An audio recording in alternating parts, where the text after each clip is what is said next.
banyak tergantung pada kepribadian dan tingkah laku hariannya.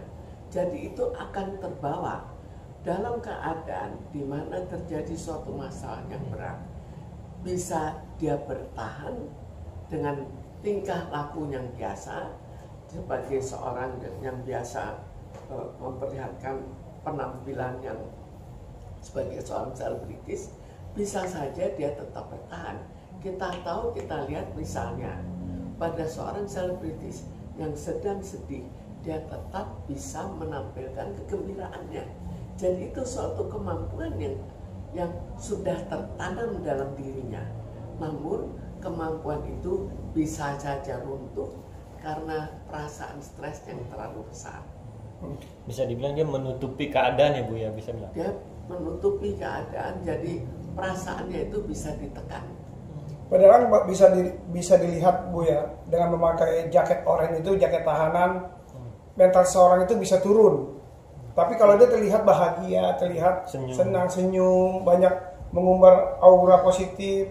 Sekarang ini kan suatu kebiasaan, kita bayangkan ya, seorang yang harus bersandiwara, dia mungkin saja sebelumnya dalam keadaan sedih, sebelumnya banyak masalah, tapi begitu dia tampil, dia tidak memperlihatkan penampilan negatifnya.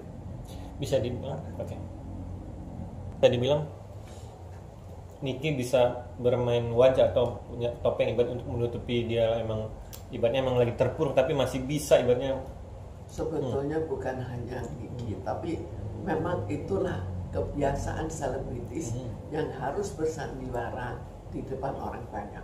Demikian juga misalnya pejabat. Apakah ada pejabat yang sedang bertengkar dengan istrinya, kemudian di depan memperlihatkan pertengkarannya? Kan enggak juga, tetap membiasakan diri untuk tampil dengan baik. Bun, tapi walaupun seperti itu tetap aja pun ada sisi-sisi yang tidak bisa disembunyikan dari tubuh mereka. Dalam hatinya tetap tidak bisa. Tapi nantinya kalau misalnya penampilan di depan orang banyak selesai, mungkin saja kita bisa melihat hal yang kurang baik pada dirinya.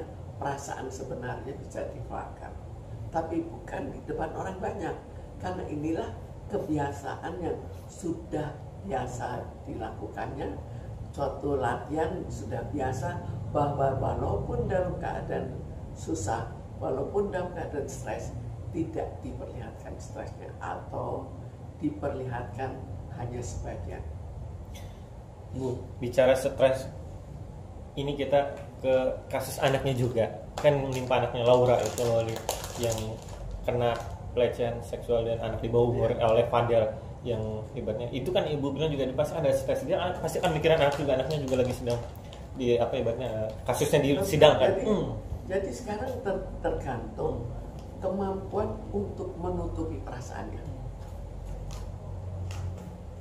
Perasaannya itu bisa bilang campur aduk guys Bu, dia dibohongin oleh Fadel, terus tiba-tiba Laura yang tadi sempat kita wawancara kan dulu Bu, Laura mencintai Fadel, terus lama-lama berubah lagi dan mencintai. Sebetulnya yang ditutupi bukan perasaannya, tapi penampilannya. Tapi menurut Ibu gimana Bu menyikapinya? Niki juga lagi ditahan, anaknya juga lagi ada di persidangan karena kasus aborsi yang dilakukan oleh Fadel. Jelas masalah besar, tapi untuk menampilkan di depan umum itu masih sanggup dia tutupi.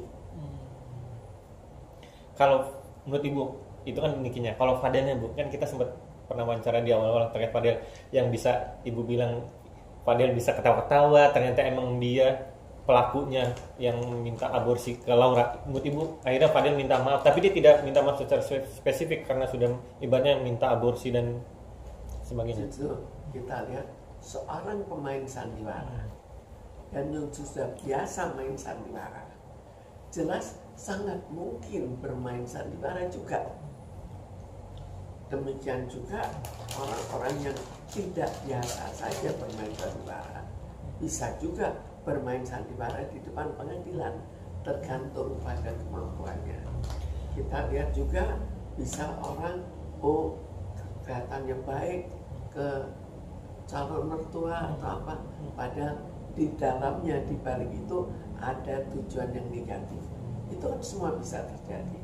Seorang penipu juga bisa kelihatan sangat baik, tapi sebetulnya tujuannya adalah untuk menipu. Jadi itulah sandiwara yang bisa dimainkan. Tinggal kita lihat siapa memainkannya. Pada seorang selebritis itu merupakan suatu permainan yang sifatnya biasa dilakukan. Tapi saat dikonfrontir Bu, terkait pengacaranya Laura ya, dan juga pengacaranya Niki Bu, bahwa yang membeli obat dan meminta aborsi itu adalah tersangka itu Fadel, tapi Fadel saat dikonfrontir tadi dia hanya tersenyum dan tidak mau menjawab. Itu termasuk bahasa tubuh apa tuh Bu? Sebagai seorang psikiater. Untuk Iya, anak-anak pada awak media nanyakan apa benar dia yang beli obat aborsi dan nyuruh aborsi. Ini namanya kebohongan. Kebohongan bisa saja dilakukan oleh siapa saja. Jadi kita lihat misalnya ada ya koruptor. Apakah mereka memberitahu, oh ya saya ini sebetulnya maksudnya, oh saya tidak melakukan, itu bisa dibuktikan. Jadi hal itu hal yang biasa, banyak bisa terjadi pada banyak orang. Tidak semua orang mempunyai kemampuan seperti itu, tapi cukup banyak, apalagi orang yang sudah terbiasa. Ya contoh, apakah seorang koruptor akan memperlihatkan langsung, oh ya saya memang koruptor? Ya juga kan. Terakhir Bu, kalau dari sisi itu kan tadi Niki sudah Fadel, kalau dari sisi Laura sendiri Bu, sebagai seorang anak yang di bawah umur, walaupun sekarang sudah mau 17, tadinya dia memberontak ke orang tuanya itu ke Niki, dan ternyata orang tuanya tahu ternyata dia dinodain oleh Fadel. Perasaan seorang anak remaja yang bercampur aduk. Laura itu lebih sulit kita nilai. Kenapa? Tidak mau tampil. Jarang tampil kan? Mungkin tekanan jarang memberikan komentar. Gak tahu apakah memang tidak mau memberikan komentar, tidak biasa memberikan komentar, dilarang memberikan komentar. Semua kita tidak tahu, tidak ditanyakan. atau ada tekanan dari dia merasa bersalah dengan karena baca dengan Fadel. Semua itu bisa. Tapi yang jelas dia tidak memberikan komentar, tidak